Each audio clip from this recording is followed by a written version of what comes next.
बिस्मिल्लाहिर्रहमानिर्रहीम, अस्सलाम वालेकुम। चीज़ें इतनी तेज़ी से बदली हैं, पिछले 24 घंटे के अंदर इतनी तेज़ी से बदली हैं कि आने वाले वक्त में इसके असरात बड़े गहरे आने वाले। सबसे पहले तो आपको पता है कि कल इसराइल ने यमन पर हमला किया, और हमला जब किया तो उन्होंने कहा जी हमला फेल हुआ है, आग के शोले सब निकले हैं, लेकिन हमने वहाँ से चीज़ें पहले खाली कर ली थी। और अब फिर उन्होंने जाहिर सी बात है धमकी दी है कि तिल अबीब और तमाम लोग अशदोद वाली साइड से छोड़कर चले जाएं, हम हमला करने के लिए आ रहे हैं। अब जो अगला मरहला है वो उससे भी अजीबो गरीब है कि आप देखें कि इजराइल ने अमेरिका पर दबाव डाला कि आप ड्रोन से मुझे सारे इंटेलिजेंस मालूमात लेकर दें, अभी लेकर दें। बावजूद उसके कि 9 ड्रोन तकरीबन तबाह हो चुके हैं, इन्होंने ड्रोन भेजा, उन्होंने उड़ा दिया। अब आगे चलकर सारी चीजें डिस्कस करते हैं, लेकिन अजीब मामला ये है जो इस वक्त सबसे बड़ा पैदा हुआ है कि ईरान के अंदर खुलकर अब चीजें सामने आ गई हैं कि ईरान के सुप्रीम लीडर किसी और जगह खड़े हैं और ईरान का प्रेसिडेंट किसी और जगह खड़ा, और ये सारा जो असला आ रहा था रूस से, जो हिजबुल्लाह की मदद हो रही थी, वो आयतुल्लाह अली खामनेई कर रहे थे, लेकिन प्रेसिडेंट जो अलामती समझा जाता था कभी होता, अब वो बात नहीं मान रहे। आप देखिए ईरान की अवाम इस वक्त निकली हुई है सड़कों पर, और वो आप सोचे अजीबोगरीब मामला है। सुप्रीम नेशनल सिक्योरिटी काउंसिल इनके बाहर आए हैं। एहतजाज वो क्या कर रहे हैं? एहतजाज वो ये कर रहे हैं कि सुप्रीम लीडर का ऑर्डर प्रेसिडेंट को माने और स्ट्राइक करे इजराइल पर, बदला ले, यानी इस्माइल हानिया का भी बदला ले, हमारे जर्नैल मरने का भी बदला ले, हुसैन नसरुल्लाह का भी बदला ले। अब यहां पर यह मामला सामने आया है, और आप ये देखें कि ईरान के अंदर जो सुप्रीम लीडर है उनको अंडरग्राउंड किया गया है कि हालात बहुत ज्यादा खराब है। और उससे भी अजीबोगरीब बढ़कर मामला, ये जरा आप तस्वीर देखिए जो आपकी स्क्रीन पर आ रही है, ये क्या बता रही है?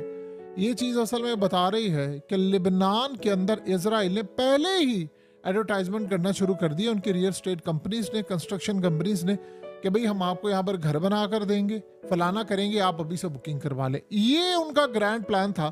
तो लड़ाई तो जाहिर सी बात है होनी है। और जो नया ईरान का जो मामला है वो तो है सो है, हिजबुल्लाह के जो नए लीडर अब आ रहे हैं उनके ऊपर, जो हसन नसरुल्लाह के गजन है उनके ऊपर अब दबाव है, यानी ये कहा जा रहा है कि उनको ना लगाएं। और सारी दुनिया के अंदर ये मामला हो गया, ऐलान हो गया कि वो आ रहे हैं। अब उन पर प्रेशर आ रहा है हिजबुल्लाह पर कि उनकी जगह कोई और बंदा लगाए, क्योंकि कोई चाह रहा है कि वो ना आए, किसी और बंदे को लाया जाए ताकि इजराइल मामला तय करे। अब ये सारी चीजें जरा समझ लें।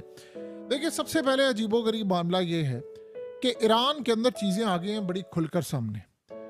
इस्माइल हानिया के मामले पर याद रहे, Ismail Haniyeh, Ayatollah Ali Khamenei, Qasem Soleimani और हसन नसरुल्लाह, इनके कज़न, ये सारे ये असल में एक ही ग्रुप का हिस्सा है। अब सीन ये है कि इब्राहिम रईसी भी उसी ग्रुप का हिस्सा था। इब्राहिम रईसी और आयतुल्लाह अली खामनेई ये एक ही ग्रुप का हिस्सा थे।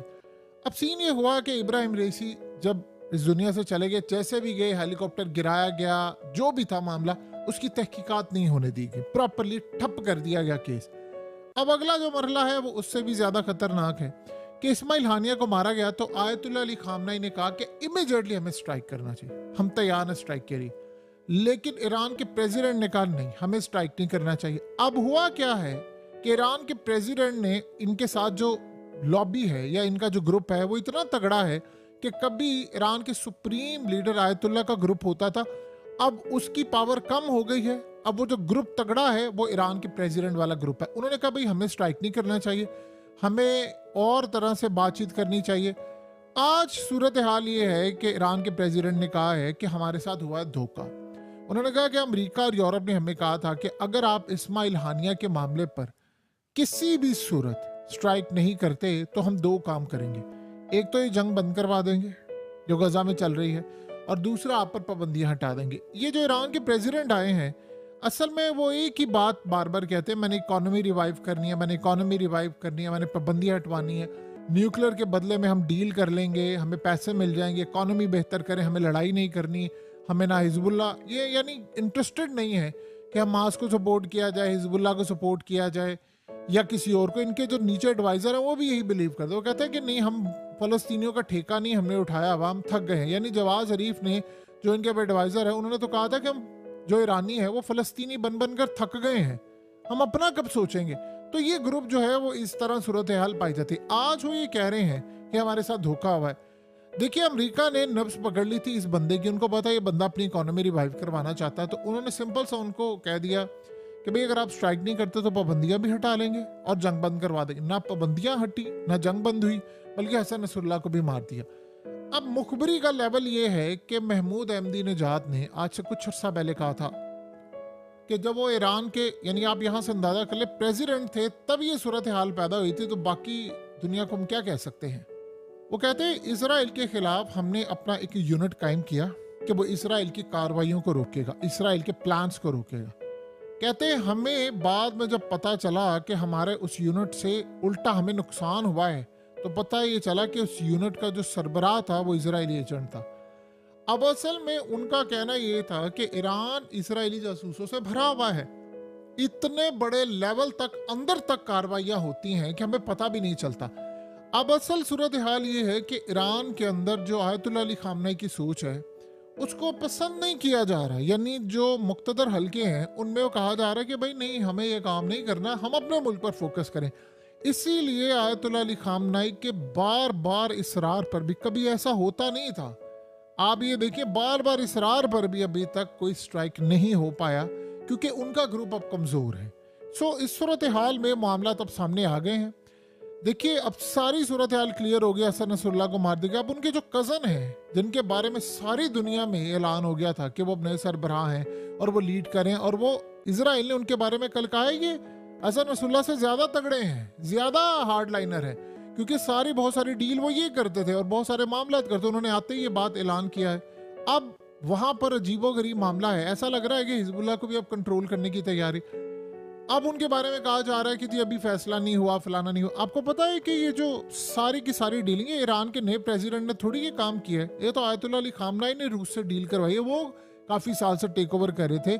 ये जो हथियार वो लेके दे रहे हैं यमन को, या वो खुद ले रहे हैं, या वो हिजबुल्लाह को कर रहे हैं, लेकिन उनका ग्रुप अब स्ट्रांग नहीं रहा। ये बड़ी अजीबोगरीब सूरत हाल है। अब आप जरा अंदाजा करें कि इस सारे मामले पर उन्हें यमन को भी किया। अब ये चीजें बड़ी अजीबोगरीब है। अचानक ऐसा लग रहा है 48 घंटों में चीजें बदलने वाली हैं, क्योंकि ग्रिप, जब बड़े लीडर मारे जाते हैं तो ग्रिप स्ट्रांग नहीं रहती, वो वीक हो जाती है। अब आप देखें जरा, इस तस्वीर को देखें, ये अजीबोगरीब मामला है कि इजराइल ने अब एडवर्टाइजमेंट करना शुरू कर दी है और कह रहे हैं कि हम लेबनान में आपको सोसाइटीज बना कर देंगे, घर बना कर देंगे, पहाड़ों पर ये वो, अब बुकिंग करवा ले। आप अंदाजा करें वो क्या करने के लिए जा रहे हैं। उन्होंने इसको पूरा हासिल करना है। उनके मैप के अंदर ये चीजें हैं। अब उर्दन की चीखें निकल रही हैं। क्यों निकल रही हैं? क्योंकि अब उन्होंने उर्दन को भी नहीं छोड़ना, अब उन्होंने मिस्र को भी नहीं छोड़ना और तुर्की को भी नहीं छोड़ना, और ये बात सबको पता है, एक एक करके सारे फारिग हो जाएंगे। सो अब ये मामला जो सामने आ रहा है वो बड़ा अजीबोगरीब खतरनाक है कि यानी रूस को भी इस बात का अच्छी तरह झटका ये लगा है कि चीजें बिल्कुल डिफरेंट थी। अब अचानक से जब लीडर मरना शुरू हो जाते हैं और आयतुल्लाह अली खामनेई भी अंडरग्राउंड है और प्रेसिडेंट की भी अपनी सोच है, वो कह रहा है कि जी हमें कहा था, फलाना कहा था, हमें तो धोखा, साफ नजर आ रहा है कि एक डिवाइड हो चुकी हैं चीजें, तकसीम हुई पड़ी हैं।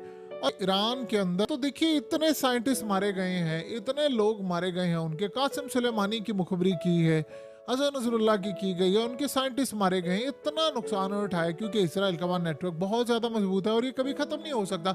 वरना बताएं, इस्माइल हानिया को आप मिलिट्री जोन के अंदर जाकर कैसे मार सकते हैं? यानी कि बच्चों का खेल है कि आप उनके मिलिट्री जोन में जहाँ जर्नैल रहते हैं वहां पर मारे, ना आप बंदे पकड़ते हैं, ना इंक्वायरियां होती है, ना कोई सूरत हाल, बस ऐलान कर दिया जाता है जी 12 बंदे पकड़ ली, फलाना कर ली। अब मसला ये है कि वो क्या कर सकते हैं? जो ग्रुप लड़ना चाह रहा है, जो बचाना चाह रहा है, अब उसकी जाहिर सी बात है जो सोच है वो कमजोर हो गए हैं, उनमें वो ताकत नहीं है, और बाकी ग्रुप दूसरा जो हावी है। तो चीजें काफी हद तक बड़ी अजीबोगरीब सिनेरियो इस वक्त बन रहा है। इस सारे मामले में हुआ ये है कि इजराइल ने कल किया यमन के ऊपर हमला, और ये बड़ा खतरनाक हमला था। तबाही से तो देखकर आपको ये लगता है कि अभी बहुत तबाही हुई, लेकिन उन्होंने कहा कि हमला फेल था। यमन की जानिब से कहा गया ये हमला फेल था, क्योंकि हमने पहले इसको खाली कर लिया था, यानी वो बस तबाही हमें अंदाजा था। अब इजराइल ने मनाजिर जो जारी किया वो आप देख सकते हैं। इनके असल में ये बड़े तेज लोग हैं, ये क्या करते हैं F-35 से हमला करते हैं, लेकिन मनाजिर जारी करते हैं वो वाले दिखाने के लिए, जी हमने F-15 से हमला किया है, वो जी हमने फलाना किया है। ये असल में सपोर्ट के लिए साथ जाते हैं। असल हमला तो F-35 से होता है, फिर उनकी रीफ्यूलिंग होती है, फिर उनका सारा मामला होता है, तो वो दुनिया को बताते हैं कि हम कितने ताकतवर हैं। हुआ ये कि इन्होंने कहा अमेरिका को कि साथ ही कल हमले के बाद फौरी तौर पर आप ड्रोन भेजें, एसओ को बैकफुट पर है और हमें फुटेज चाहिए ताकि हम मजीद हमला करें। तो वो ड्रोन जब इन्होंने भेजा तो यमन ने वो ड्रोन गिरा दिया। क्योंकि इस वक्त उनके पास जो डिफेंस सिस्टम है ड्रोन को तो इजीली डिटेक्ट करके गिरा सकता है। F-35 की स्पीड चूंकि बहुत ज़्यादा है, सो लिहाजा स्टेल्थ भी है। लेकिन इस सूरत हाल में मामला चल रहे हैं। देखिए, जो सबसे बड़ा मामला इस वक्त सामने आ रहा है वो कुछ अजीबो गरीब है कि लिबनान अब हाथ से निकलने जा रहा है, और गालिबन ऐसा लग रहा है कि जैसे ही ये आयतुल्लाह का ग्रुप जो है वो ग्रिप अपनी लूज कर रहा है, तो काफ़ी सारी जो चीज़ें हैं वो अब बैकफुट पर जा रही हैं। देखिए, सिलसिला शुरू हुआ था कासिम सुलेमानी से, फिर ये सिलसिला शुरू होता है इब्राहिम रईसी के जाने के बाद, फिर उसके बाद ईरान के अंदर इस्माइल हानिया को मारना, हसन नसरुल्लाह उसकी सारी क़यादत को मारना, और जाहिर सी बात है मुखबरी के बगैर तो ये काम हो नहीं सकते। सो अब ओवरऑल जो चीज़ें हैं वो अमेरिका को, और ये चीज़ें अब नज़र आ रही हैं कि क्या हो सकता है। अब ये अगर रिटेलिएट इन्होंने करना है तो फिर जाहिर सी बात है एक लड़ाई है। जो इस वक्त सूरत हाल है वो बड़ी डिफरेंट सी नज़र आ रही है।